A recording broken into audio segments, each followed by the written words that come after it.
जे स्वतःच जनताचे आमदार म्हणते ते जनताचे आमदार नाही, फक्त ठेकेदाराचे आमदार बनलेले आहे। त्यामुळे गोंदियाची जनताला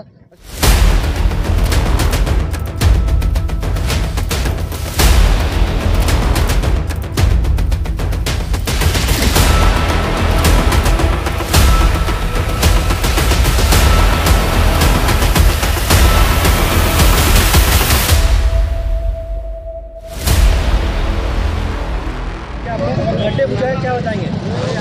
गोंदियाचे जे आजी माजी आमदार आहे ते फक्त कमिशनसाठी असे काम लोकांना कमिशनसाठी देते। मग त्याच्या पण आपल्याला हे गड्डेचा सामना करना पडते। गोंदिया विधानसभा क्षेत्रामध्ये हे पुष्कळ असे गड्डे रोड रस्ते खराब आहे। त्याच्यासाठी आम्ही आज गोंदियाच्या ओव्हरब्रिजवर गड्डे बुजवण्याचे काम आम्ही केला आणि जे स्वतःच जनताचे आमदार म्हणते ते जनताचे आमदार नाही, फक्त ठेकेदाराचे आमदार बनलेले आहे। त्यामुळे गोंदियाची जनताला असे गड्ड्याचा सामना करना पडता है। मोठे अपघात होण्याची शक्यता नाकारता येत नाही काय या ब्रिजवर काही प्रमाणे भरपूर प्रमाणे दुर्घटना झालेली आहे। त्याच्या लक्ष काढून आम्ही ते गड्डे बुजवलेले आहे। कितने गड्ढे बुझाए आपने?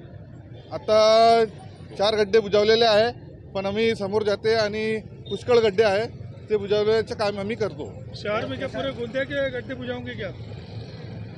अगर बिलकुल प्रशासन त्याच्याकडे काही लक्ष देत नाही, पण आम्ही पूर्ण शहराचे गड्डे बुजवण्याचे काम राष्ट्रवादी काँग्रेस पक्ष शरद पवार करतील। शासनाला याचे निवेदन देणारा गड्डे बुजवण्यासाठी काही निवेदन कोणाच्या दिलेला काही खात्री होत नाही, म्हणून आम्ही कोणाला काही निवेदन देणार नाही। आम्ही असंच गड्डे बुजवण्याचे काम करतील। भ्रष्टाचार हटाओ, गोंदिया बचाओ।